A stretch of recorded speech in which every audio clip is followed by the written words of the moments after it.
Bismillahirrahmanirrahim. Wassalatu wassalamu ala asyrafil anbiya'i wal mursalin wa ala alihi wa sahbihi ajma'in. Subhanaka la ilma lana illa ma 'allamtana innaka antal alimul hakim. InsyaAllah kita sambung benar dalam kitab Hayatun Nufus yang dikumpulkan daripada kata-kata Imam Abdullah bin Abi Bakr al-Aidarus. Sambung. Wa alayka ya akhi waffaqana Allah wa iyyaka tawfiqas salihin bil kitabi was sunnati awwalan wa akhiran zahiran wa batina. Dan jagalah saudara saya, yakni kita semua, wahai orang Islam, kita kena jaga kitab Allah Subhanahu Wa Taala ialah Al-Quran dengan sunnah Nabi Sayyidina Muhammad SAW, ialah kata-katanya, perbuatan-perbuatannya dengan apa-apa yang Sayyidina Muhammad SAW setuju, dengan daripada amalan-amalan sahabat yang lain. Dan Sayyidina Muhammad SAW tak bagi correction, tak betulkan yang memang disetujui dengan perbuatan-perbuatan sahabat yang dia orang buat telah dia hidup. Dalam bahasa Arab kita boleh kata taqrirat Nabi SAW. Dan syarah banyak yang ada dalam Quran Al-Karim dengan sunnah Nabi Sayyidina Muhammad SAW, khususnya di bahagian bermuamalah, kita akan jumpa most of it dalam buku-buku Imam Al-Ghazali sebagai buku kitab Ihya Ulumuddin. Dan juga kita kena cari kawan yang baik. Wa alaika bi suhbati akhin salih. Kita kena cari kawan yang baik, sebab dengan kawan-kawan tu kita insya-Allah boleh membetulkan diri kita. Kita boleh sucikan hati-hati kita bila kita dengar kata-kata yang baik.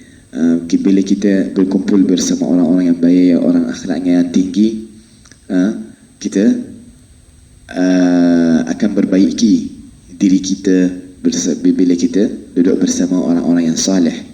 Bi suhbati akhin salih mu'inin 'ala ad-din. Kita kena berkawan bersama orang-orang yang salih yang akan menolong kita perbaiki agama kita. Muttabi'in lisyara', dan dia juga ikut syariah. Muttabi'in lisyar'i wal 'aqli muhibbin lis-salihin, dan dia ikut syariah dan ikut dan dia juga orang-orang pandai dalam syariah, dan dia suka orang saleh. Bukan dia orang agama sahaja, tapi dia suka juga, sebab al-mar'u ma'a man ahab. Dan itulah kita punya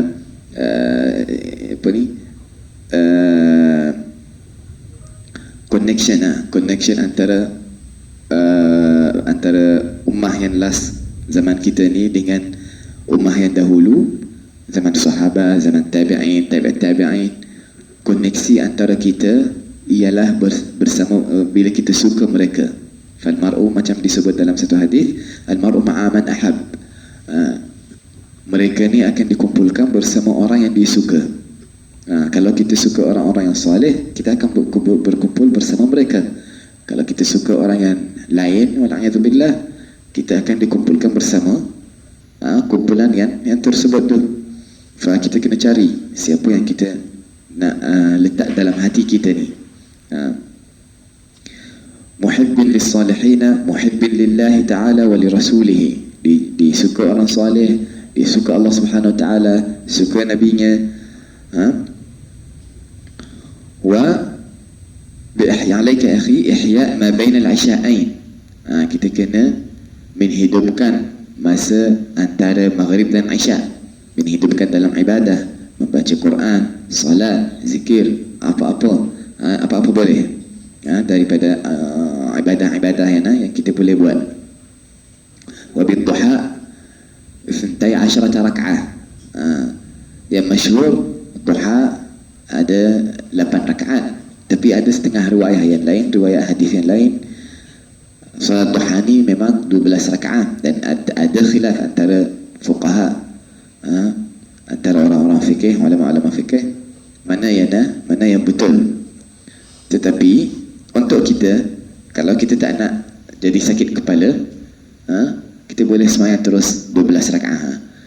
So orang yang kata 8 kita sudah pas, orang yang kata 12 kita sudah pas. Dah dapat dua-dua bahagian. Wal witr akhirul lail 11 rakaat, dan kita kena jaga solat witir juga 11 rakaat. Itu cara yang lebih baik semua ni. Wa alaika bil khamsi salawati wa sunaniha al madhkurah, dan kita kena jaga solat 5 waktu semuanya bersama takbirah, bersama jemaah, insya-Allah. Itu semua dengan taufik Allah Subhanahu Wa Taala. Dan kita ni kena jaga sunnah-sunnah yang diajarkan dalam salat, dan juga sunnah-sunnah rawatib yang kita yang kita di-encourage untuk sembahyang semua sunnah-sunnah rawatib ni, qabliyah dengan ba'diyah. Contoh kalau sembahyang subuh ada 2 rakaat sebelum solat subuh, zuhur ada 4 sebelum, 4 selepas, asar 4 sebelum, maghrib 2 sebelum, 2 selepas, isya 2 sebelum, 2 selepas. So totalnya almost, kalau tak silap, 22 rakaat. Wa alayka bihifdhi sab'ati al-a'dha' wa hiya al-'ain wal-udhun wal-lisan wal-batn wal-farj wal-yad wal-rijl min jami' al-khata' al-mukhalif lisyar'i, dan kita juga kena jaga kita punya 7 anggota kita yang kita pakai bila kita nak hidup, dan anggota-anggota itu ialah mata-mata. Kita jangan melihat apa-apa benda yang haram atau buat apa-apa dosa yang melalui mata. Juga wal-udhun, al-udhun itu telinga. Kita kena jaga telinga kita dengan apa yang kita dengar semua. Kita kena dengar benda-benda yang suci, benda-benda yang kita akan dapat ridha daripada Allah Subhanahu Wa Taala dengan bila kita dengar. Boleh dengar selawat, boleh dengar Al-Quran, boleh dengar ceramah-ceramah yang baik, boleh dengar anything yang memang diperlukan atau dalam agama kita ni encouraged kita dengar. Wal lisan, dan juga lidah kita. Kita jangan jangan kata apa-apa yang kata-kata yang tak elok. Wal batn, perut kita, jangan kita makan makanan yang haram, makanan yang syubhah, haram yang memang diharamkan, macam makan khinzir ke, atau makan minum arak, minuman dengan makanan, apa-apa yang masuk dalam perut kita kena jaga. Kita kena cari semua benda yang halal, dan kalau boleh semak juga dari mana benda ni datang. So kita tahu source-nya memang halal, dan kita punya benda ni juga halal. Itu lebih baik. Tapi at least kalau tak boleh kita nak tengok source-nya bagaimana, at least yang kita ada ke depan tangan kita ni memang halal, at least. Wal farju, kemaluan juga kita kena jaga dengan semua apa-apa yang boleh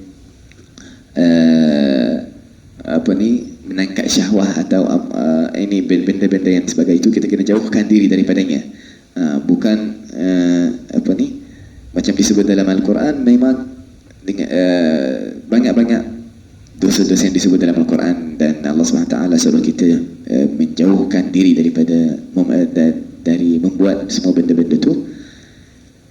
Tetapi Umpamanya semua bila kita dengar umpamanya ta'addah fala ta'taduha yani jangan kamu sampai ke level nak apa ni nak buat dosa ni. Tetapi bila datang masalah syahwah nafsu ni, fa Allah SWT disebut fala taqrabuha, jangan dekat. Bukan nak pas, nak buat. Sebelum buat tu kita kena jaga semua. Dan bila juga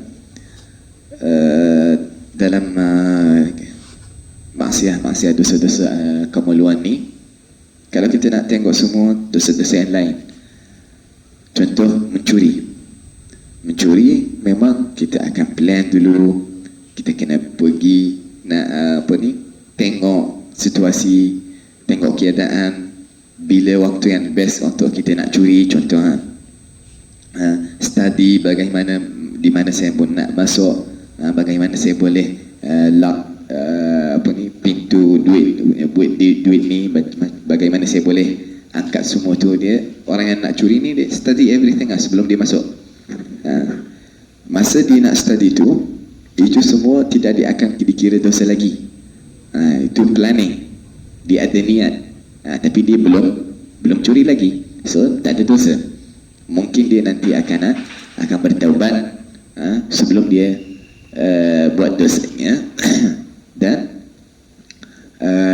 akan dimaafkan. Dan mungkin kalau kerana Allah Subhanahu Wa Taala akan dibagikan pahala juga. Kalau kerana Allah Subhanahu Wa Taala dia tinggal dosa ni. Tetapi bila dia sudah buat dan sudah masuk dalam rumah ni, sudah ambil, baru ditulis dosa mencuri. Tetapi kalau nak tengok kemaksiatan dosa-dosa yang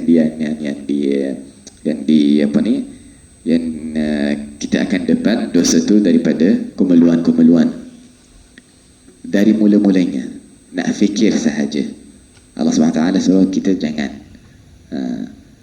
Kalau datang fikiran dalam kepala, terus kita kena buang. Sibuk do anything else. Tengok dalam rumah, dosa. Tengok dengan syahwat, dosa. Tengok cari dalam handphone, dosa. Tetapi itu semua belum lagi jadi dosa sebagai dosa zina nanti. Tetapi inilah prosesnya. Macam tadi nak curi, dia buat proses nak buat zina, mula dengan fikiran, mula dengan tengok, lepas tu buat dating ke, cakap-cakap sedap, lepas tu buat dating, step sampai buat zina. Proses ini semua dikira dosa, bukan sebagai mencuri.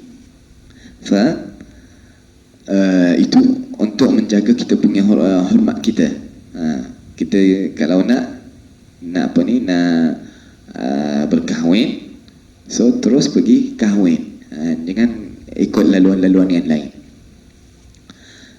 Dan juga kita kena jaga tangan-tangan kita, jangan pukul, jangan menzalimi, jangan buat apa-apa benda yang diharamkan.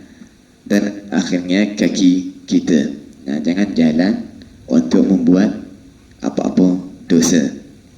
Semua anggota-anggota ni kita kena jaga, dan kita kena pakai dalam benda yang Allah Subhanahu Wa Taala ridha. Allah Subhanahu Wa Taala bagi kita peluang untuk membuat sama ibadah, membuat sama activities. Kita kena pakai anggota-anggota kita dalam bahagian tu. Bahagian Allah Subhanahu Wa Taala suruh kita jauhkan diri daripadanya, kita kena try our best. Dan memang nafsu dengan syaitan dia berlawan bersama kita selalu, tapi kita kena jaga diri kita, kita kena jadi stronger, dan minta daripada Allah Subhanahu Wa Taala menjaga kita juga. Fa nasallahu subhanahu wa ta'ala an yaj'alna min alladhina yastami'una al-qawla fayattabi'una ahsanah. Wa sallallahu alaihi wa sallam walhamdulillahi rabbil alamin.